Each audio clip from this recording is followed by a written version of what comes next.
Bapak, Ibu, Saudara terkasih, keluarga GKI Gejayan dimanapun berada, tetap teguh dan tegar dalam pengharapan. Mari kita mempersiapkan diri dan hati kita untuk mengikuti ibadah daring pada hari ini dengan mempersiapkan Alkitab, mempersiapkan persembahan sebagai ungkapan syukur kita, berpakaian yang rapi, bersama dengan keluarga, kita beribadah hingga selesai. Jemaat terkasih, saat ini kami mohon perhatian saudara untuk menyampaikan beberapa hal sebagai berikut. Doa malam akan dilaksanakan pada hari Selasa 13 Juli 2021 pukul 6 sore melalui Zoom meeting. Persekutuan Pasutri 2 akan dilaksanakan pada hari Jumat 16 Juli 2021 jam 7 malam melalui Zoom meeting. Sakramen Perjamuan Kudus akan dilaksanakan dalam kebaktian umum pada hari Minggu 18 Juli 2021 secara online. Jemaat dimohon untuk mempersiapkan diri.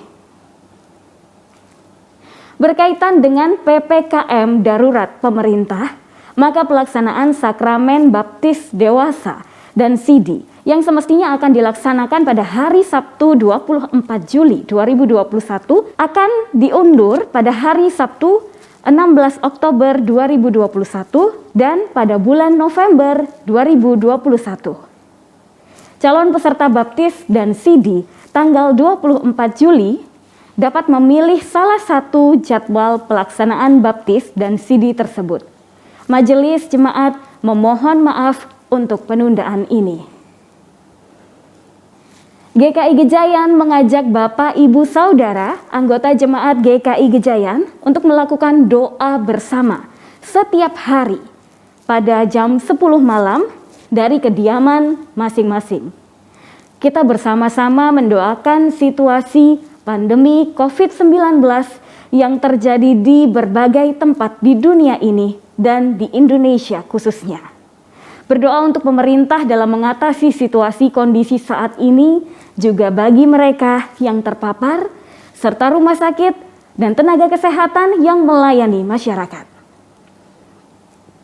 Dengan semakin tingginya angka paparan COVID-19, tim Gebetan mengajak partisipasi jemaat untuk dapat membantu saudara-saudara kita yang terpapar berupa paket vitamin isoman, vitamin D, vitamin C, zinc, paket konsumsi isoman, dukungan layanan kesehatan bagi yang sangat membutuhkan, dan paket bahan pangan.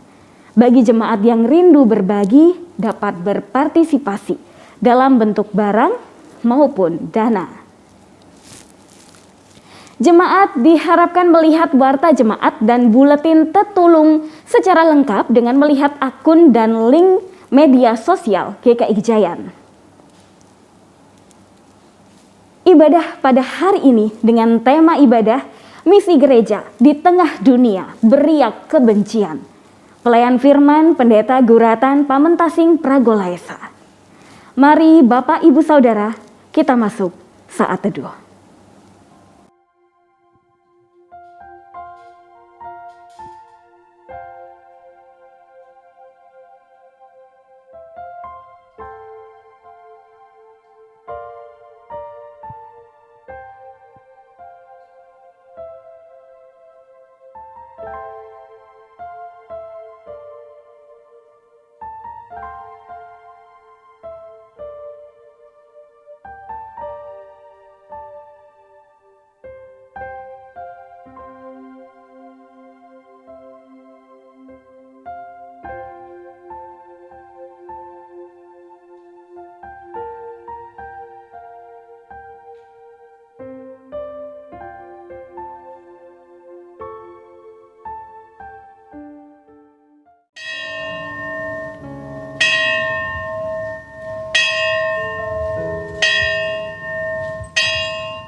Shalom.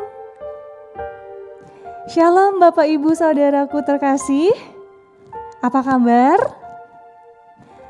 Kita bersyukur hari ini adalah minggu kedua di bulan Juli dan saya berharap Bapak, Ibu, saudaraku terkasih dalam keadaan sehat dan bisa mengikuti ibadah hari ini dengan sukacita dan dengan hati yang penuh syukur.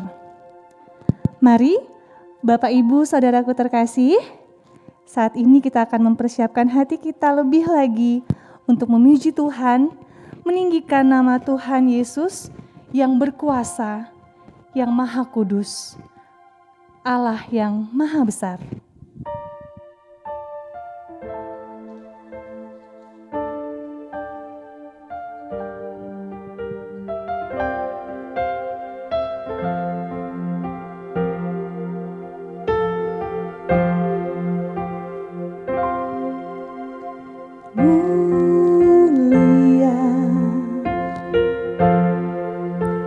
Mulia namanya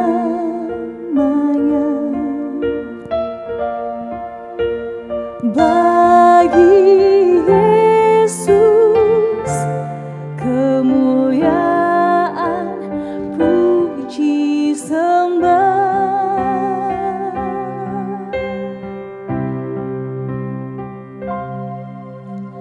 Mulia kekuasaannya, memberi berkat bagi jemaat, bersyukurlah.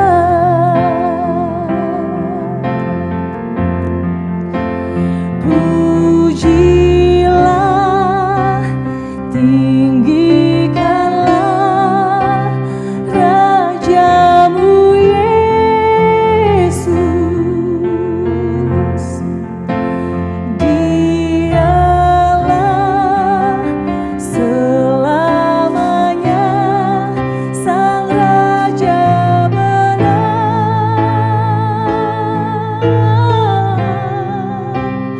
Oh, mulia, mulia namanya, Sang Penebus, Maha Kuasa, Maha Besar.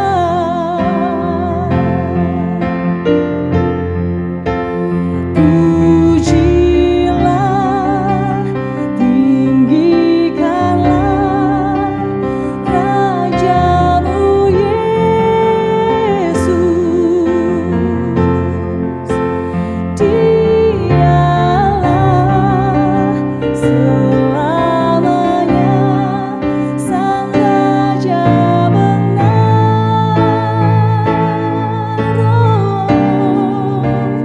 Oh,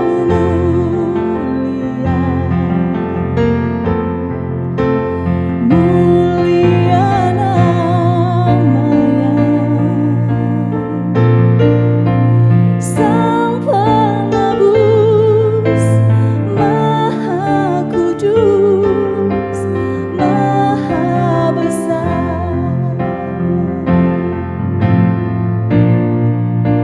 Sang Penebus, Maha Kudus,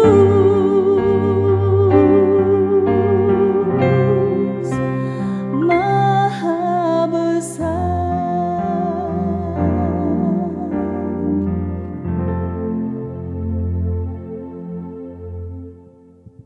Saudara-saudaraku, marilah kita bersama-sama memulai ibadah ini dengan pengakuan bersama demikian.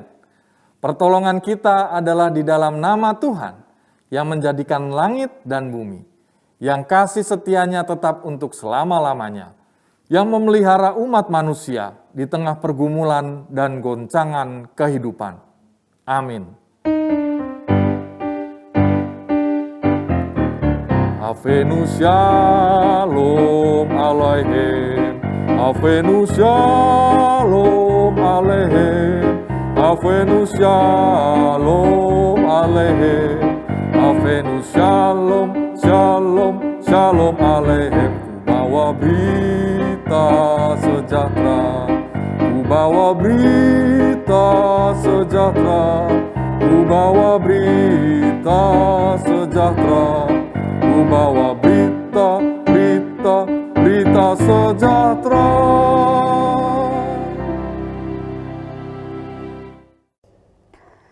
Pembacaan formulir liturgis persiapan perjamuan kudus. Pada ibadah Minggu tanggal 18 Juli 2021, kita akan merayakan perjamuan kudus. Untuk itu, marilah kita bersama-sama mempersiapkan diri dengan merenungkan. Pada perjamuan malam terakhir, Kristus menghendaki kita merayakan perjamuan kudus untuk mengenangnya. Mengenang Kristus berarti mengalami kehadirannya, seperti murid-muridnya dahulu, dan mensyukuri seluruh kehidupan Kristus yang diberikannya bagi keselamatan dunia. Marilah kita merenungkan,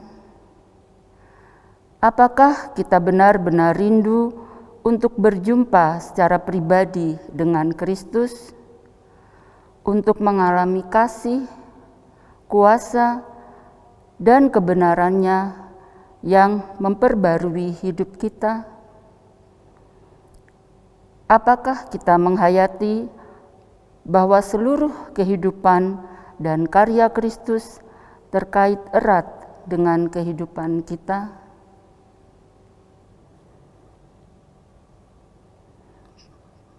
Pada perjamuan malam terakhir, ketika Kristus memecah roti dan mengangkat cawan, Dia membagikan tubuh dan darahnya sendiri kepada murid-muridnya. Menerima tubuh dan darahnya berarti dipersatukan dengan Kristus, sehingga Dia menjadi kepala dan kita tubuhnya. Berarti juga dipersatukan dengan semua orang yang menerimanya. Marilah kita merenungkan, apakah kita menghayati bahwa Kristus adalah kepala seluruh kehidupan kita dalam hidup berkeluarga, berjemaat, bermasyarakat. Apakah kita menghayati bahwa kita adalah sesama anggota tubuh Kristus yang saling mengasihi seorang terhadap yang lain?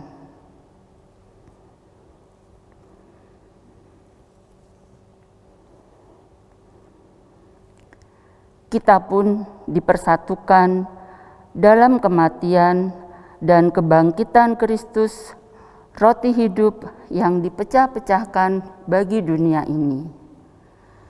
Itu berarti diutus untuk mengosongkan dan menyangkal diri, memikul salib dan mengikut Kristus untuk memberi hidup kita demi keselamatan dunia. Marilah kita merenungkan, apakah dalam persekutuan dengan Kristus kita mau berkorban dan menjadi berkat bagi sesama? Apakah kita telah menjadi mata dan telinga bagi Kristus yang melihat dan mendengarkan, serta peduli terhadap kebutuhan dan masalah sesama? Sudahkah kita menjadi mulut bagi Kristus yang menyuarakan kebenaran dan keadilan? Sudahkah kita menjadi tangan bagi Kristus yang berkarya memperjuangkan damai sejahtera di muka bumi?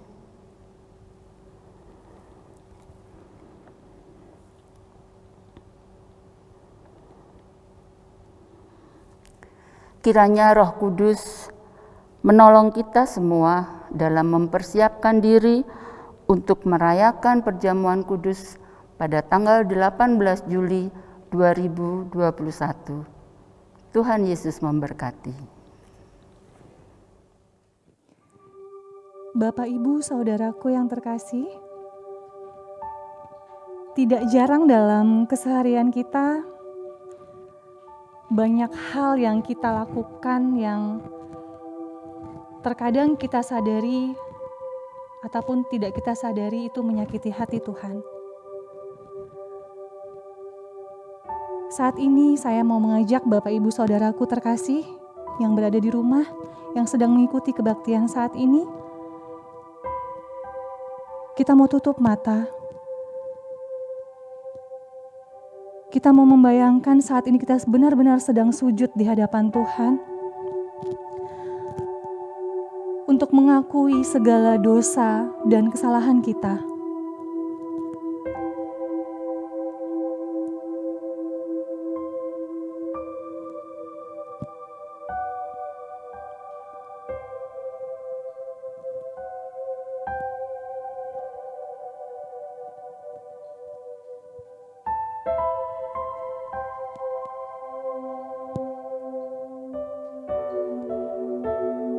Ya Bapa, kami sungguh kotor di hadapan-Mu Tuhan.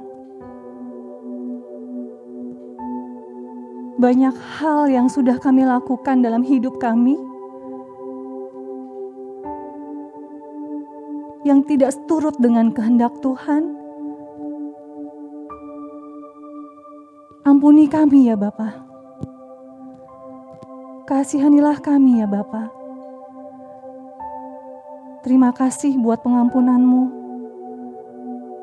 Terima kasih buat pelukan Tuhan yang boleh kami rasakan dalam hidup kami. Di dalam nama-Mu kami berdoa. Amin. Saudaraku, marilah kita menyambut dengan sukacita berita anugerah pengampunan dari Tuhan. Hari ini kita menghayatinya melalui Efesus 1 ayat 7 sampai dengan 9. Demikian. Sebab di dalam Dia dan oleh darahnya kita beroleh penebusan, yaitu pengampunan dosa, menurut kekayaan kasih karunia-Nya yang dilimpahkannya kepada kita dalam segala hikmat dan pengertian. Sebab Ia telah menyatakan rahasia kehendak-Nya kepada kita, sesuai dengan rencana kerelaannya, yaitu rencana kerelaan yang dari semula telah ditetapkannya di dalam Kristus. Demikianlah berita anugerah dari Tuhan.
Mari saudaraku kita bersama untuk mempersiapkan diri menyambut firman-Nya. Kita bersatu dalam doa.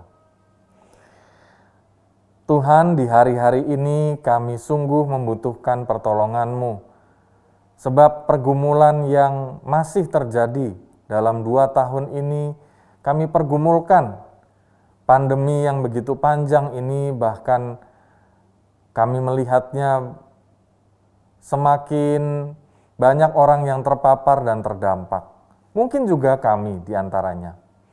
Karenanya melalui pergumulan-pergumulan tersebut, biarlah firman-Mu yang menerangi hati kami, menuntun perjalanan kami, menolong kami dalam kesusahan, dalam kebingungan, dalam keputusasaan.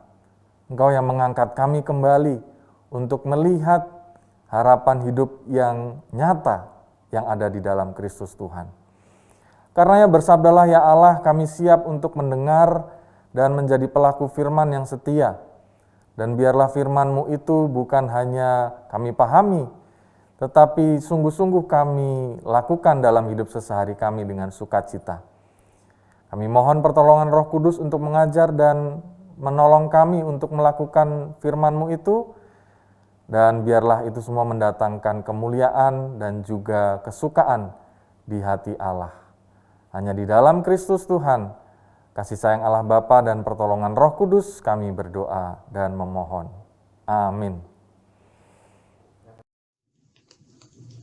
Kitab Amos pasal 7 ayat 10 sampai dengan 15. Kitab Amos pasal 7 ayat 10 sampai dengan 15. Lalu Amazia imam di Betel menyuruh orang menghadap Yerobeam, Raja Israel, dengan pesan, Amos telah mengadakan persepakatan melawan tuanku di tengah-tengah kaum Israel. Negeri ini tidak dapat lagi menahan segala perkataannya. Sebab beginilah dikatakan Amos, Yerobeam akan mati terbunuh oleh pedang, dan Israel pasti pergi dari tanahnya sebagai orang buangan. Lalu berkatalah Amazia kepada Amos, "Pelihat, pergilah, enyahlah ke tanah Yehuda, carilah makananmu di sana, dan bernubuatlah di sana.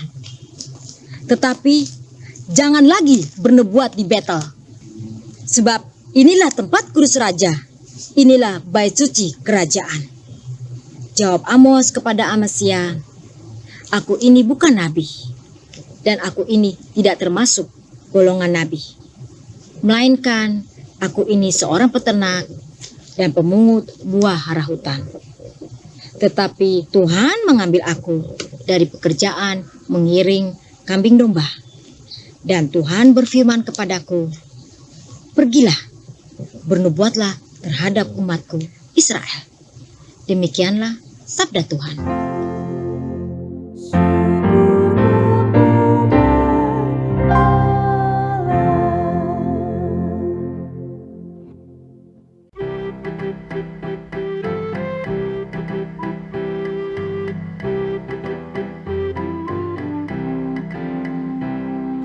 Kau telah berkenan pada tanah Tuhan, Kau pulihkan keadaan aku, Kau telah ampuni kesalahan umatmu, tutupi semua dosa mereka. Kasih dan kesetiaan kepadamu, damai dan keadilan bercium-ciuman. Dari bumi akan tumbuh kesetiaan dan keadilan menjenuh dari langit. Kau telah berkenan pada tanahmu Tuhan, Kau pulihkan keadaan aku, Kau telah ampuni kesalahan umatmu, tutupi semua dosa mereka. Injil menurut kesaksian Markus pasal 6 ayat 14 sampai dengan 26. Injil menurut kesaksian Markus pasal 6 ayat 14 sampai dengan 26. Raja Herodes juga mendengar tentang Yesus, sebab namanya sudah terkenal dan orang mengatakan Yohanes Pembaptis sudah bangkit dari antara orang mati, dan itulah sebabnya kuasa-kuasa itu bekerja di dalam dia. Yang lain mengatakan dia itu Elia. Yang lain lagi mengatakan dia itu seorang nabi, sama seperti nabi-nabi yang dahulu. Waktu Herodes mendengar hal itu, ia berkata, "Bukan, dia itu Yohanes yang sudah kupenggal kepalanya dan yang bangkit lagi." Sebab memang Herodeslah yang menyuruh orang menangkap Yohanes dan membelenggunya di penjara berhubung dengan peristiwa Herodias, istri Filipus saudaranya, karena Herodes telah mengambilnya sebagai istri. Karena Yohanes pernah menegur Herodes, "Tidak halal engkau mengambil istri saudaramu." Karena itu Herodias menaruh dendam pada Yohanes dan bermaksud untuk membunuh dia, tetapi tidak dapat. Sebab Herodes segan akan Yohanes karena ia tahu bahwa Yohanes adalah orang yang benar dan suci. Jadi ia melindunginya. Tetapi apabila ia mendengarkan Yohanes, hatinya selalu terombang-ambing. Namun ia merasa senang juga mendengarkan dia. Akhirnya tiba juga kesempatan yang baik bagi Herodias ketika Herodes pada hari ulang tahunnya mengadakan perjamuan untuk pembesar-pembesarnya, perwira-perwiranya, dan orang-orang terkemuka di Galilea. Pada waktu itu, anak perempuan Herodias tampil lalu menari, dan ia menyukakan hati Herodes dan tamu-tamunya. Raja berkata kepada gadis itu, "Mintalah daripadaku apa saja yang kau ingini, maka akan kuberikan kepadamu." Lalu bersumpah kepadanya, "Apa saja yang kau minta akan kuberikan kepadamu, sekalipun setengah dari kerajaanku." Anak itu pergi dan menanyakan ibunya, "Apa yang harus ku minta?" Jawabnya, "Kepala Yohanes Pembaptis." Maka cepat-cepat ia pergi kepada raja dan meminta, "Aku mau supaya sekarang juga engkau berikan kepadaku kepala Yohanes Pembaptis di sebuah talam." Lalu sangat sedihlah hati raja, tetapi karena sumpahnya dan karena tamu-tamunya, ia tidak mau menolaknya. Demikianlah Injil Yesus Kristus. Berbahagialah setiap orang yang menerima berita Injil, menyimpan dalam hati, dan menerapkannya dalam kehidupannya setiap hari. Haleluya!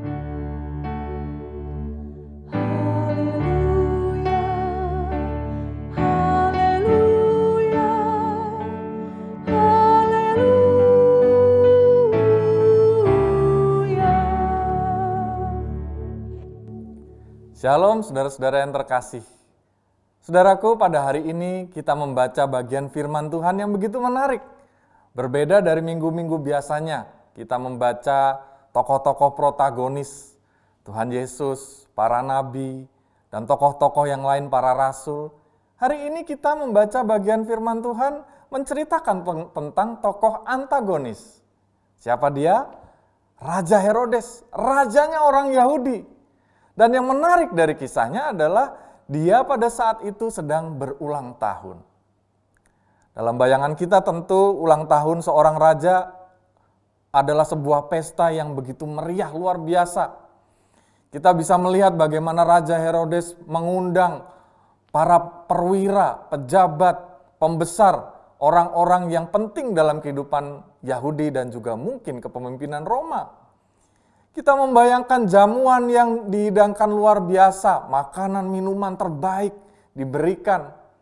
Dan yang paling istimewa pada saat itu adalah ketika putri raja menari di hadapan para hadirin dan di hadapan sang raja. Putri raja ini dalam tradisi yang adalah anak Herodias, istri dari Herodes, bernama Salome. Salome ini kemudian menyukakan hati para undangan dan begitu senangnya juga raja hingga mengatakan sesuatu hal yang kontroversial atau sesuatu hal yang memikat kita. Saat itu raja berkata kepada Salome demikian, "Minta saja apa yang kamu ingini, apa saja aku berikan kepadamu, sekalipun setengah dari kerajaanku." Bukankah ini suatu tawaran yang hebat? Dan dalam situasi demikian kita melihat bahwa tiba-tiba pesta yang meriah, pesta yang penuh dengan kesukaan ini berubah menjadi tragedi yang sangat mengerikan. Di mana justru pesta raja menjadi salah satu pertunjukan pembunuhan yang sangat kejam bagi utusan Tuhan yang mulia. Pada saat itu justru Salome bertanya kepada sang ibu, "Permintaan apa yang harus saya berikan atau saya ucapkan?" Lalu sang ibu Herodias rupanya berkata, "Mintalah kepala Yohanes Pembaptis." Dan ia berkata kepada sang ayah, "Aku minta kepala Yohanes Pembaptis diletakkan dalam sebuah talam." Nah, saudara yang terkasih, kisah ini tentu mengejutkan dan membuat seorang raja pemimpin orang-orang Yahudi justru memperlihatkan satu kekejaman yang luar biasa. Kalau kita mengurutkan kisah ini menjadi menarik, sebenarnya Herodes bukanlah seorang yang kita bayangkan kejam luar biasa dan tidak mempunyai hati. Herodes ini adalah seseorang yang sungguh-sungguh memperhatikan karya dari Yohanes Pembaptis. Bahkan ketika pada saat itu Yohanes Pembaptis ditangkap karena mungkin dianggap sebagai seorang kritikus dari Raja Yahudi, tetapi dia tetap mau mendengarkannya. Saudaraku, kita dapat melihat sesuatu hal yang menarik di sini. Apakah Herodes tidak mempunyai hati? Ternyata tidak juga.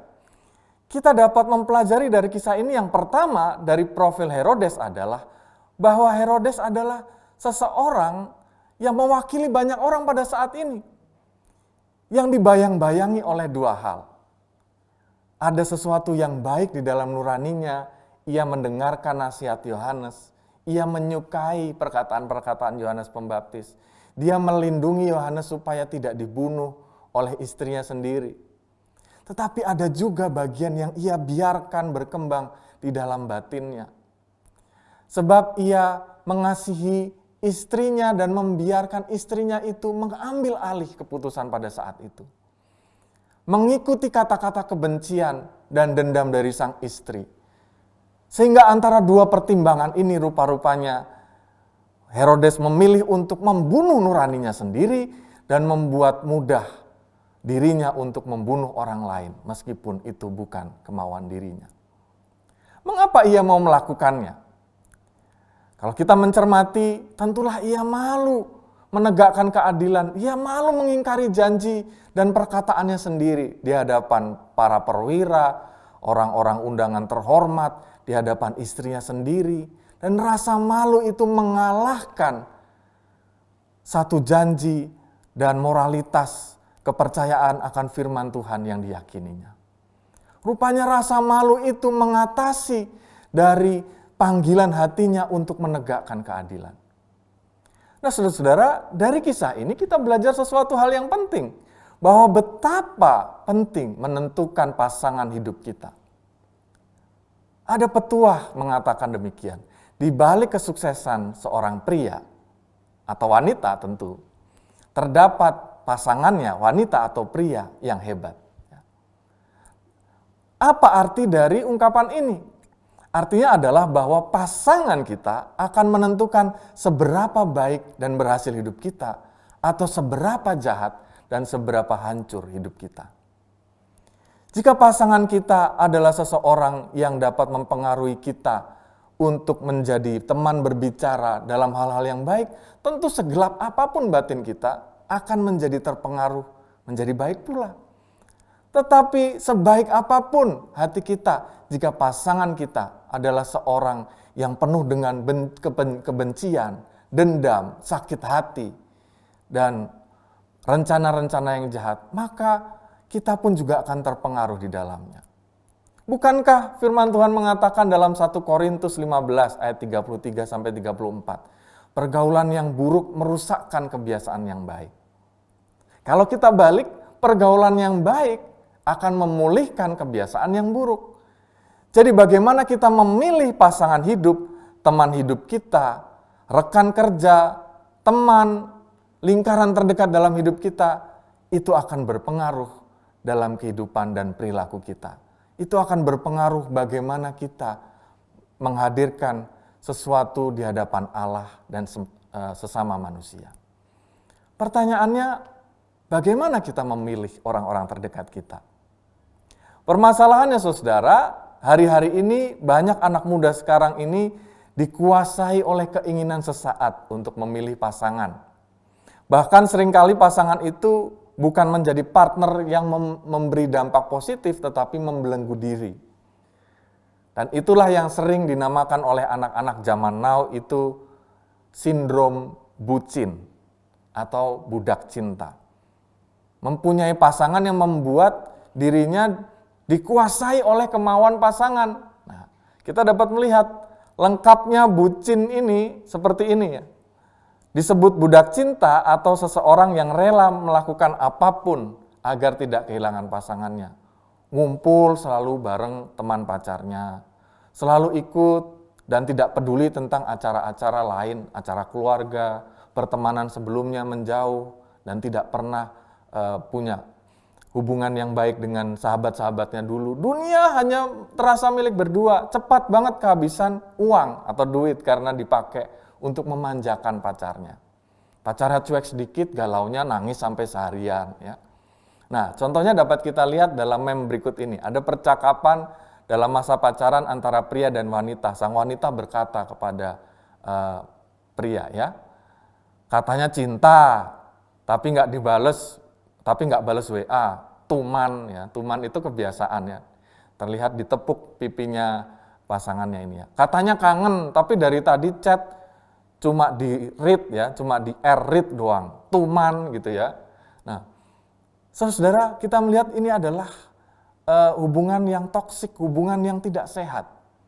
Pasangan yang tidak mau memahami dan mensupport kehidupan pasangannya. Baginya pusatnya hanya dirinya sendiri.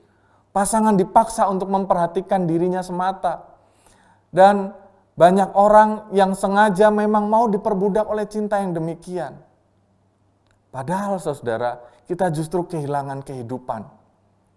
Kita kehilangan jati diri kita sendiri. Kita menjauh dari Tuhan. Kita hanya melayani keinginan orang lain yang hanya sesaat muncul karena kisah asmara. Ada percakapan yang berikutnya demikian saudara, Beb, aku mau tidur dulu ya. Boleh enggak ya? Ya, aku masih mau ngobrol. Kenapa? Kamu udah malas teleponan ya? Oh gitu, udah enggak sayang sama aku, bilang. Ya, biasanya gitu ya. Sang cowok padahal udah capek banget, tapi lantas berkata, enggak gitu kok Beb, ayo sinilah ditemenin gitu ya. Nah saudara, ini percakapan yang menarik, tampaknya memperhatikan orang lain. Tapi sebenarnya mengabaikan tanggung jawab yang lain, tugas sekolahnya, pekerjaannya, kesehatannya. Ya. Dan oleh karena itu gambar berikutnya berkata kepada orang yang demikian, ya, diam dulu, bucinnya dihilangin dulu sambil disemprot cairan anti bucin. Ya. Nah bucin ini ketika dimintai tolong oleh temannya begini, oh sorry nggak bisa. Ya. Tetapi bucin ketika pacarnya minta tolong, secepat kilat dia akan datang bagai Kapten Amerika. Ya. Kenapa? Karena pusat hidupnya kesenangan diri dan nafsu sesaat. Dan panggilan untuk berperan bagi kebaikan dunia itu tertutupi oleh perasaan takut kehilangan akan pasangannya. Dan kita tahu saudara bahwa seringkali hal yang demikian justru menjauhkan kita dari panggilan diri kita sendiri di hadapan Tuhan.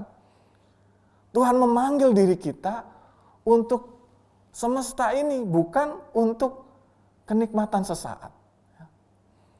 Dan seringkali orang yang demikian justru membuat sedih orang tuanya, karena tidak bisa dihubungi seperti biasa, diminta untuk cepat pulang, tidak pernah bisa cepat pulang.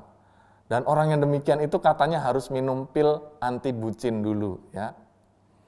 Nah, saudara, Herodes ini sebenarnya orang yang demikian. Orang yang betul-betul teracuni pikirannya sehingga ia menjadi budak cinta pada Herodias. Kenapa ia menjadi demikian? Sebab kita tahu bahwa ia merebut istri dari saudaranya. Dalam bagian-bagian di Alkitab diceritakan bahwa karena ia betul-betul ingin memiliki, ia memaksakan dirinya dan melupakan dunianya yang lain. Sehingga ketika ia ditegur oleh Yohanes Pembaptis, ada satu teguran yang membuat hatinya tersentuh. Tetapi karena dia menjadi budak cinta, dan pada akhirnya dia justru menjadi seorang pembunuh yang melegalkan keinginan kebencian orang di sekitarnya. Nah, saudara, fenomena hari-hari ini bisa kita namakan dengan nama yang seringkali populer itu buping, ya. Ada di tengah-tengah kehidupan sesama tapi tidak berbuat apa-apa.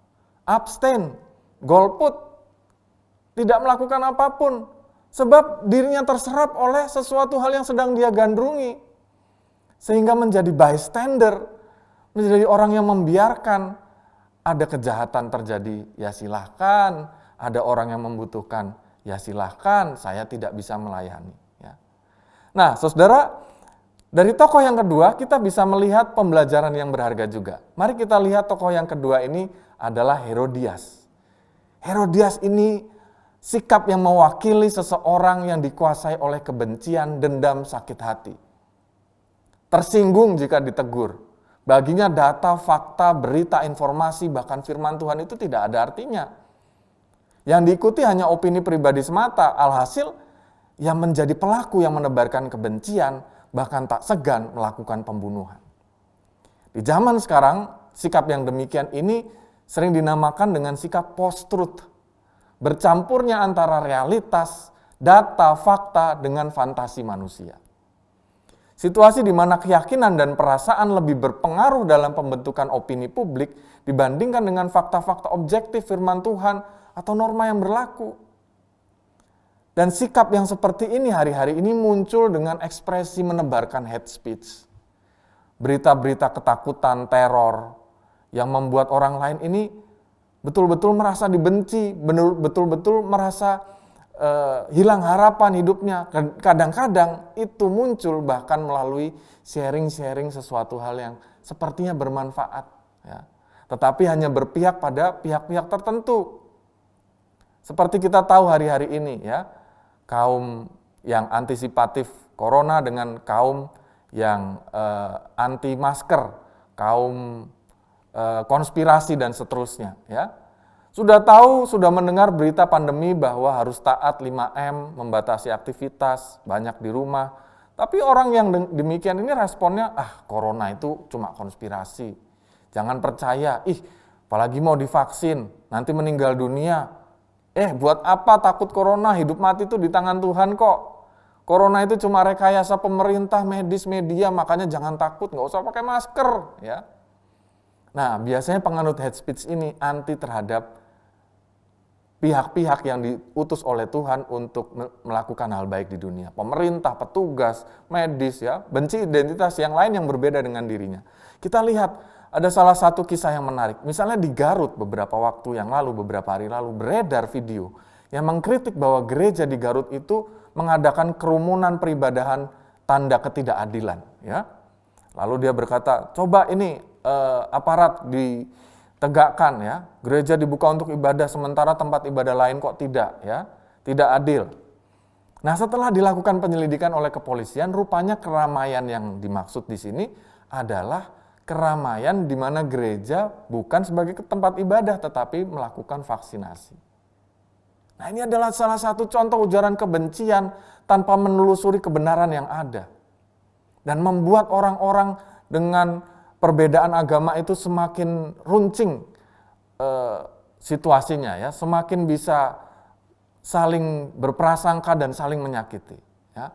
Nah, ada pula yang bentuknya itu kepada pemerintah seperti ini ya. Lalu seputaran berita COVID ini di bulan Agustus 2020. Ada seorang yang menentang kebijakan pemerintah mengenai penanganan pasien COVID-19 ya.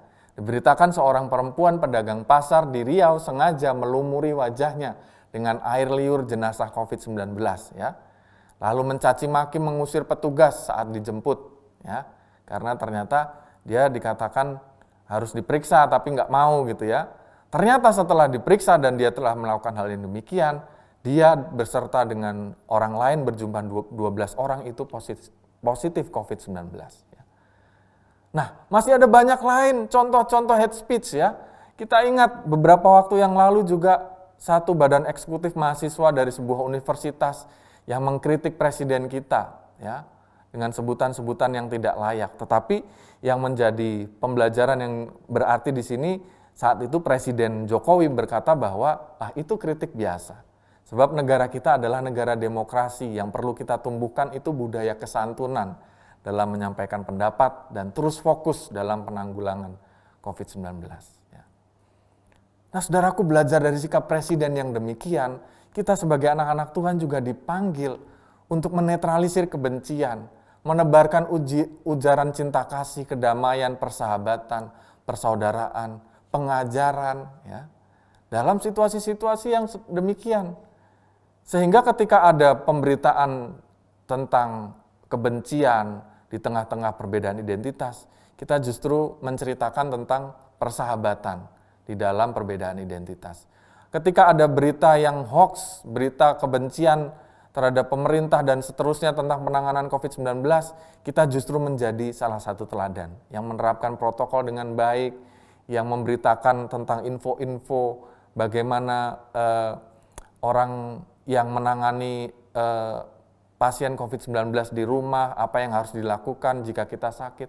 Nah, inilah salah satu bentuk bagaimana kita menjadi anak-anak Tuhan yang memberitakan hal baik, hal yang penuh kedamaian, bukan kebencian. Nah, salah satunya ada hal yang menarik dari seorang pemuda membalas kebencian terhadap peraturan pemerintah dalam mengatasi pandemi COVID-19 secara menarik ya, tanpa kebencian. Mari kita lihat video berikut ini. Ma, aku pamit ya, mau nongkrong. Mau nongkrong? Bentar. Halo mas, ya saya jadi mesin pemakaman ya mas, 1 kali 1 aja, nanti mayatnya diberdiriin nggak apa-apa. Buat anak saya, ini mau nongkrong soalnya paling 5 hari lagi kena COVID, terus 2 minggu lagi meninggal. Iya benar-benar amin mas, semoga cepat meninggal ya, daripada dia keluyuran kemana-mana nularin orang lain ya kan. Iya. Oh gratis toh, pemakaman buat COVID itu gratis. Waduh alhamdulillah, ya nggak apa-apa mas. Iya benar-benar nggak apa-apa ya, amin semoga cepat meninggal. Nggih, terima kasih. Udah sana nongkrong? Nggak jadi mah. Nah, saudaraku, menarik ya. Apa yang dilakukan pemuda ini? Ia melawan berita kebencian terhadap pemerintah, kebencian terhadap protokol kesehatan secara kreatif. Nah, kita sebagai anak-anak Tuhan pun demikian tugas kita. Nah, yang ketiga, saudara, kita belajar dari tokoh anak Herodias atau yang bernama Salome ini. Sikap yang kita lihat dari Salome ini adalah sikap yang tidak bisa atau tidak mau menggunakan akal budinya dan tumpul nuraninya. Diberitakan bahwa ternyata Salome ini berusia tidak lebih dari 20 tahun. Jadi sebagai orang muda baginya semua data berita itu yang diterima benar, tanpa disaring dan dianalisa sesuai dengan moral, petunjuk firman Tuhan. Ya. Dan oleh karena itulah apapun yang diterima dianggap benar. Dan dalam hidup ini orang yang demikian itu disebut sebagai dalam sindrom FOMO, fear of missing out. Ya. Orang yang senang sekali menerima berita yang beredar di masyarakat itu semua kemudian belum sampai bahkan dibaca, wah saya dapat dari sini, langsung di-share. Akibatnya apa? Menjadi orang yang candu akan sosial media dan memberitakannya secara acak dan seringkali menjadi pemberitaan kebohongan dan tidak peduli apakah itu benar atau salah, apakah itu membunuh harapan hidup manusia atau justru menjatuhkan mental manusia. Yang penting dibagikan ke ruang publik, grup WA, postingan di Instagram, Facebook, Twitter, sosial media lainnya. Nah, contohnya demikian ya, saudara, ada berita tentang vaksin. Ternyata vaksin dapat mencelakakan manusia. 4 orang mengalami kelumpuhan wajah, makanya jangan disuntik vaksin corona ya. Ternyata ini adalah berita hoaks. Ada lagi status dituliskan demikian, info untuk sahabat semua, akhir tahun ini 2020 ya, suntik vaksin telah tersedia, hati-hati dengan bahaya vaksin COVID-19, rakyat Indonesia akan dibunuh vaksin Cina. Yuk, jaga imun tubuh dengan produk kesehatan alami dari kami, ya. Happy sharing. Nah, ternyata tujuannya untuk menjual produk yang sedang dibagikannya, ya. Jadi bukan murni untuk sesuatu hal yang bermanfaat. Nah, ada lagi nih berita yang hari-hari ini juga perlu kita klarifikasi ya. Di masa PPKM ada berita dituliskan status ambulans kosong sengaja muter-muter ciptakan kepanikan biar warga mau diswab dan divaksin. Berita ini juga dikonfirmasi oleh Kominfo sebagai berita hoaks, tidak benar. Kalau ambulans memang sempat sibuk beberapa hari kemarin, itu benar tetapi bukan untuk kebohongan dan menakuti masyarakat. Ya. Dan inilah panggilan kita sebagai orang-orang percaya. Membuat keraguan, kebencian, kebimbangan, hilang harapan itu menjadi sirna dengan berita yang benar. Dan bagaimana kita dapat melakukannya, kita dapat belajar dari Amos. Dalam bacaan kita tadi kita juga membaca satu kisah menarik tentang Amos. Nah, mari kita membacanya atau saya akan membacakannya kembali saudara. Ini ada sesuatu hal yang menarik dalam Amos, khususnya Amos 7 ayat 12-15. Saya bacakan demikian. Lalu berkatalah Amazia, ya, Imam Amazia kepada Amos. Lihat, pergilah enyahlah ke tanah Yehuda, carilah makananmu di sana dan bernubuatlah di sana. Tetapi jangan lagi bernubuat di Betel sebab di sini sebab inilah tempat kudus raja, inilah bait suci kerajaan. Ya.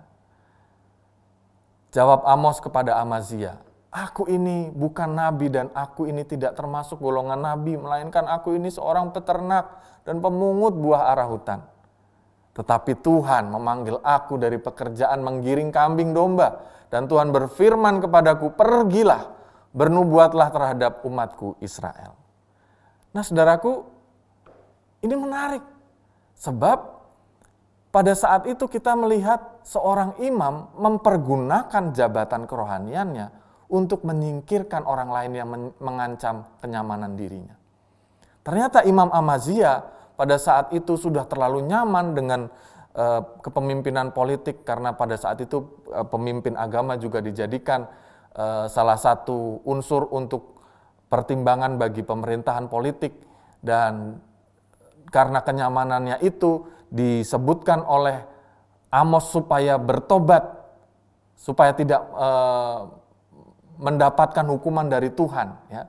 Tetapi apa yang dilakukan? Dia justru mengusir dan mempergunakan hak keimamannya itu untuk dapat melakukan satu kekerasan spiritual kepada orang lain. Ya. Tetapi saudara, dalam ancaman demikian ini, Amos berbicara dengan benar, meluruskan yang salah. Ia memandang bahwa meskipun ia orang biasa, bukan golongan nabi, hanya peternak, menggiring kambing domba, tetapi Tuhan tetap memanggilnya, mengutusnya untuk bernubuat, menyuarakan kebenaran bagi bangsanya. Nah saudaraku, ketika kita melihat contoh-contoh yang keliru pada kitab Injil tadi, kita diberikan di kitab Amos ini satu keteguhan hati. Mungkin saja apa yang kita temui hari-hari ini di dalam kehidupan kita, ada banyak tantangan, ada banyak hal yang menjadi pergumulan kita. Tetapi kita tidak boleh undur karena ancaman-ancaman itu. Mungkin kita sebagai mahasiswa, mungkin kita sebagai pekerja, ibu rumah tangga, berbagai profesi lain. Kita dipanggil untuk menyuarakan kebenaran melalui sharing hal yang baik di sosial media kita. Dengan langkah sederhana menyapa teman, sahabat, saudara kita yang pada hari-hari ini terpapar COVID-19. Menguatkan mereka, memperhatikan dengan berbagi berkat logistik, kontak medis yang dapat segera membantu, mengirim pesan-pesan yang menghibur, menguatkan mungkin renungan puji-pujian yang membuat damai sejahtera. Dengan demikian hati banyak orang dapat dikuatkan. Dan kami bersyukur saudara hari-hari ini meskipun juga di dalam gereja kita ini warga jemaat simpatisan kami mendengar ada yang juga terpapar, tetapi kemudian ketika ada satu tim yang menangani, mengumpulkan data, kami mendelegasi tugas memperhatikan satu demi satu, kami merasakan berkat Tuhan. Dan berkat Tuhan dalam kerapuhan itu dialami bukan hanya bagi orang yang diberi, tetapi bagi para pemberi juga. Dengan bersukacita ternyata melalui pesan yang dikirimkan itu berarti. Sebab mereka membagikannya kemudian di sosial media, betapa bersyukurnya mereka mempunyai saudara-saudara yang memperhatikan. Betapa Tuhan sangat dekat sebab orang-orang yang ada di sekitar mereka memperhatikan mereka. Dan dengan demikian juga panggilan kita, saudaraku. Kita dipanggil untuk menyuarakan suara kebenaran, tidak dengan langkah-langkah yang begitu muluk dan begitu besar. Tetapi caranya dengan pertama memang meyakini bahwa Tuhan senantiasa menyertai kita. Menyertai saudara dan saya dalam segala pergumulan kita ini. Tuhan menolong kita dalam masa-masa tidak mudah ini. Percayalah bahwa Tuhan ada memberikan hari esok, pengharapan bagi kita. Entah kita sedang sakit, entah kita sedang berduka, entah pekerjaan kita sedang terdampak. Tetapi kita percaya bahwa Tuhan menolong kita dan Tuhan menyertai kita. Sehingga dengan demikian, dengan keyakinan tersebut dalam segala keberadaan kita, kita pun dapat berbagi dengan orang-orang yang sama mengalami dengan kita. Seperti Amos melakukannya dalam segala keberadaannya, keterbatasannya, ia tetap dapat menjadi berkat. Dia tidak memandang rendah siapa dirinya, karena Allah memandang begitu berharga dirinya, dan menjadikan dia saluran berkat dan kepanjangan lidah Allah. Saudaraku, hari-hari ini saya bersyukur sebab sebetulnya siapa mungkin yang tidak mendengar dalam lingkungan terdekat ada yang terpapar COVID-19. Dan itu terjadi, puncaknya adalah ketika keluarga kami menghadapinya. Dalam arti bahwa keluarga besar kami ada ipar saya yang memang terpapar, ya. Dan pada saat itu kami begitu sedih, ya. Tetapi saudara, apa yang terjadi dengan situasi demikian? Kami begitu bersyukur karena dengan adanya situasi demikian, kami menjadi sadar, kami mencari Tuhan. Dan baru dalam situasi demikian kami ada satu Zoom keluarga, dari keluarga besan juga. Jadi banyak sekali yang berkumpul, anak-anak bernyanyi, kemudian disetelkan pujian, sekolah minggu kita bernyanyi bersama, kita menyapa bersama, kemudian mendengarkan firman Tuhan, berdoa bersama. Hal yang sangat indah yang belum kami rasakan sebelumnya. Dan hari-hari yang saya lihat adalah para penyintas keluarga kami itu juga membagikan hal-hal yang begitu berharga dalam hidup mereka. Padahal mereka adalah seorang yang begitu bergumul. Betapa bersyukurnya mereka berbagi kisah suami istri anak dari lantai 2 dan lantai 1, yang lantai 2 penyintas yang isolasi mandiri, yang lantai 1 yang meladeni. Tetapi mereka membuat story di sosial media dan lain sebagainya yang kemudian memberkati banyak orang. Dengan demikian, ketika kita bergumul, Tuhan seringkali justru memanggil kita juga untuk menjadi saluran berkat. Pertanyaannya adalah, apakah saudara mau? Apakah saudara yakin bahwa dalam kerapuhan Tuhan bekerja supaya kita melihat keajaiban kasih Tuhan dalam ketidakberdayaan manusia, tapi di dalam kemahakuasaan Allah. Tuhan seperti memanggil hambanya Amos di tengah ancaman hidup. Tuhan juga memanggil kita untuk bernubuat menyuarakan kebenaran, kebaikan, damai sejahtera, pengharapan, penghiburan bagi semesta ini.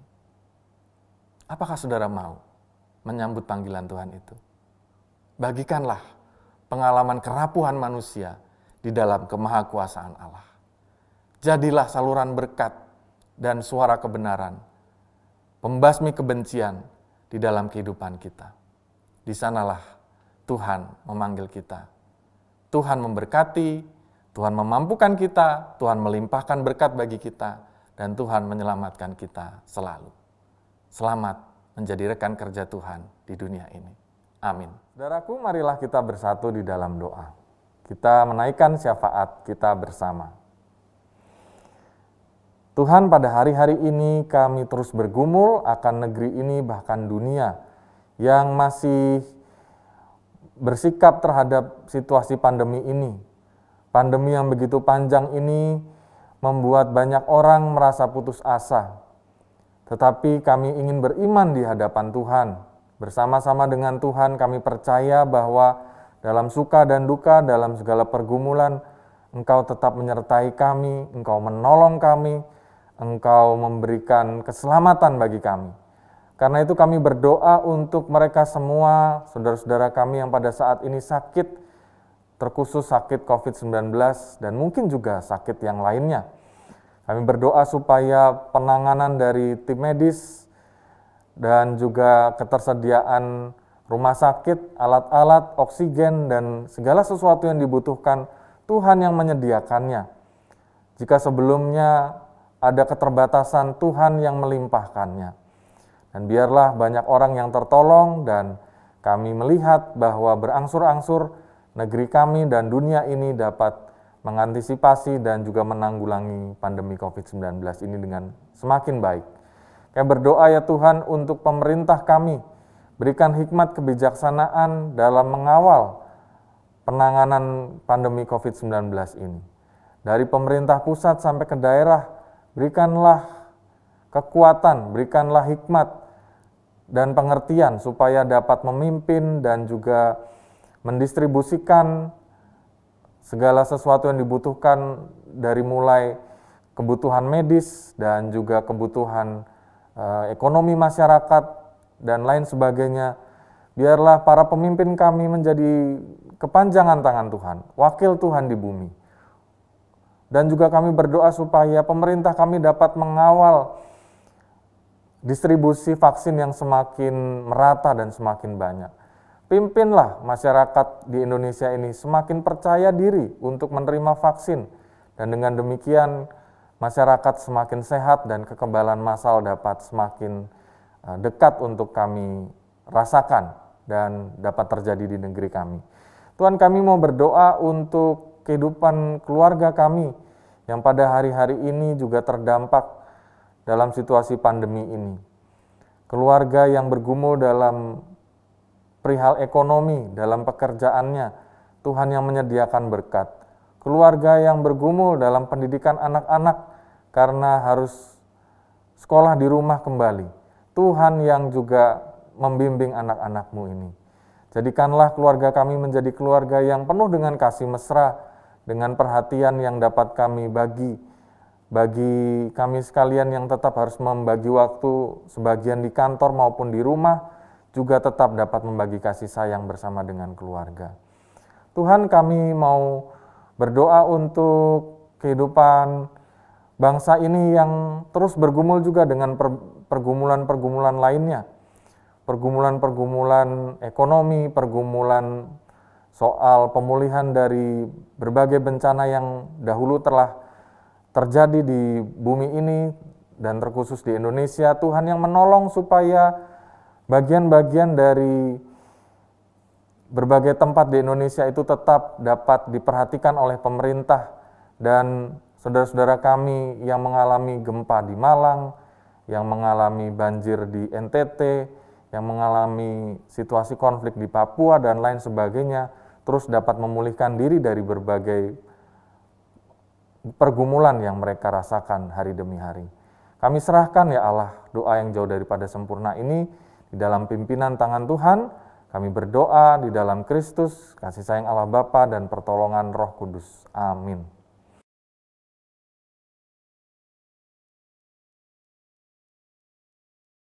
Bapak, Ibu, Saudara, jemaat kekasih Tuhan dimanapun berada, bersama-sama dengan umat Tuhan di berbagai tempat dan di segala waktu, marilah kita meneguhkan iman dan percaya kita kepadanya melalui pengakuan iman rasuli yang demikian kita ucapkan bersama-sama. Aku percaya kepada Allah, Bapa yang Maha Kuasa, Khalik langit dan bumi, dan kepada Yesus Kristus, anaknya yang tunggal Tuhan kita, yang dikandung dari Roh Kudus, lahir dari anak darah Maria, yang menderita sengsara di bawah pemerintahan Pontius Pilatus, disalibkan, mati dan dikuburkan, turun ke dalam kerajaan maut. Pada hari yang ketiga, bangkit pula dari antara orang mati, naik ke surga, duduk di sebelah kanan Allah Bapa yang Maha Kuasa. Dan dari sana ia akan datang untuk menghakimi orang yang hidup dan yang mati. Aku percaya kepada Roh Kudus, gereja yang kudus dan am, persekutuan orang kudus, pengampunan dosa, kebangkitan orang mati, dan hidup yang kekal. Amin.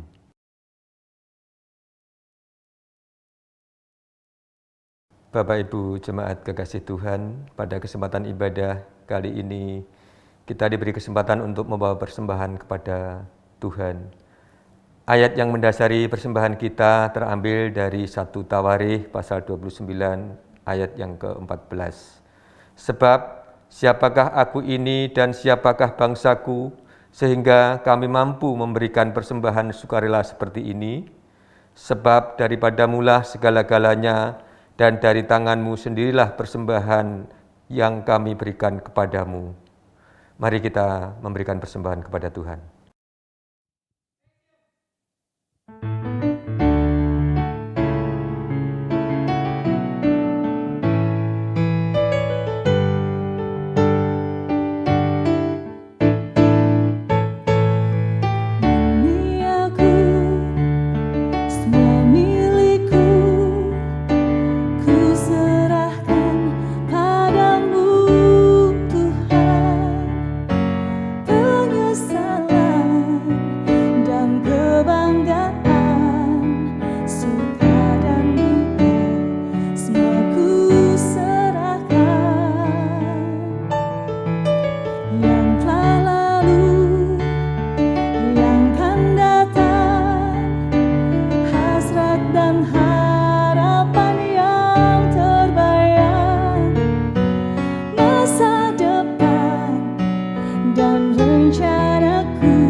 Glory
itu, jemaat kekasih Tuhan, mari kita membawa persembahan ini kepada Tuhan di dalam doa. Mari kita berdoa. Maha besar Allah Bapa yang kami puji dan kami sembah di dalam Tuhan Yesus Kristus, Allah sumber segala berkat dan yang kami muliakan. Puji dan syukur pada kesempatan ibadah saat ini kami diperkenankan untuk membawa persembahan kepadamu. Kami telah mengumpulkannya dari berkat-berkat yang Tuhan sudah berikan kepada kami sepanjang hidup kami. Terimalah ya Bapa, agar persembahan ini dapat menjadi alat pemberitaan kabar baik melalui jemaat dan gerejamu di tempat ini. Berkatilah majelis jemaat yang bertugas untuk mengelolanya, sehingga mereka dapat mengelola dengan baik dan penuh dengan tanggung jawab bagi kemuliaan nama Tuhan. Ampuni kami jika di dalam membawa persembahan ini terselip dosa dan kesalahan. Selanjutnya ya Bapa, jadikan hidup kami yang Tuhan berikan ini menjadi persembahan yang hidup bagi Tuhan untuk menjadi saksi tentang kemurahan dan kasih Allah di tengah-tengah dunia ini. Terima kasih ya Tuhan, kami naikkan segala doa syukur dan persembahan ini di dalam nama Tuhan Yesus, sumber segala berkat. Terpujilah namamu. Amin. Tuhan tidak akan pernah membiarkan anaknya jatuh sampai tergeletak, sebab tangan Tuhan yang akan menopang dan membangunkan dia kembali.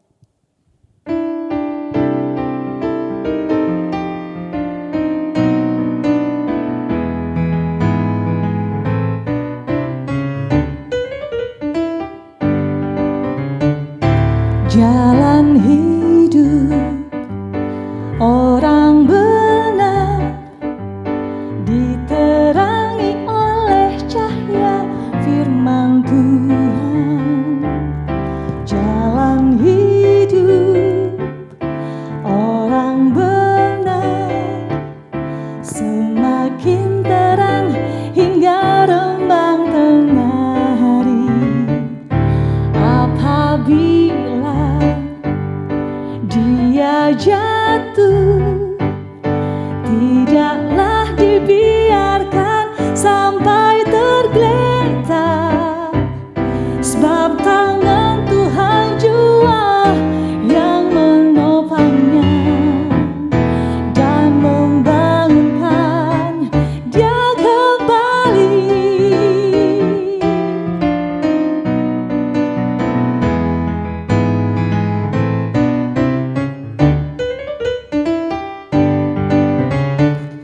Jalan hidup orang benar diterangi oleh cahaya firman Tuhan. Oh, jalan hidup orang benar semakin terang hingga rembang tengah hari. Apabila dia jatuh, tidaklah dibiarkan sampai tergeletak, sebab tangan Tuhan jua yang menopangnya dan membangunkan dia kembali. Sebab tangan Tuhan jua yang menopangnya dan membangunkan dia kembali.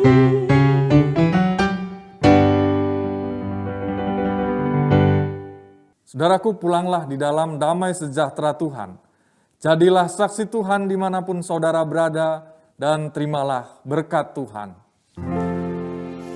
Kasih Tuhan mengiringimu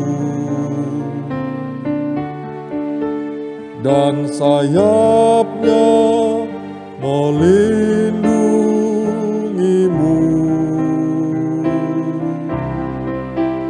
Tangan Tuhan Tuhan pegang di dalam hidupmu. Majulah dalam terang kasih-Nya. Allah sumber kasih karunia yang telah memanggil kamu dalam Kristus kepada kemuliaan-Nya yang kekal, akan melengkapi, meneguhkan, menguatkan dan mengokohkan kamu sesudah kamu menderita seketika lamanya. Damai sejahtera menyertai kamu sekalian yang berada di dalam Kristus Yesus. Ialah yang empunya kuasa sampai selama-lamanya. Amin.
Bapak, Ibu, saudaraku yang terkasih, selamat memasuki minggu yang baru dengan kasih dan penyertaan Tuhan.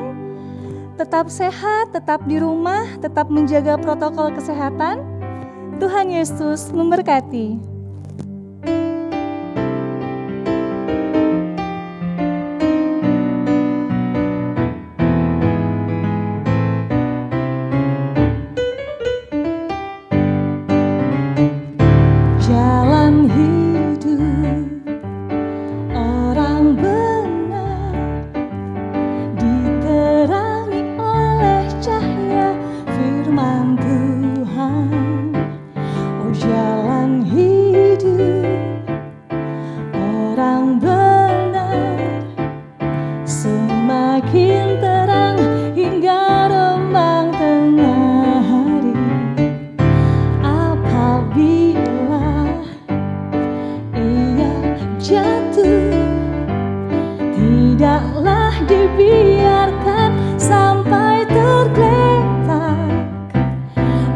Tangan Tuhan jua yang menopangnya dan membangunkan dia kembali.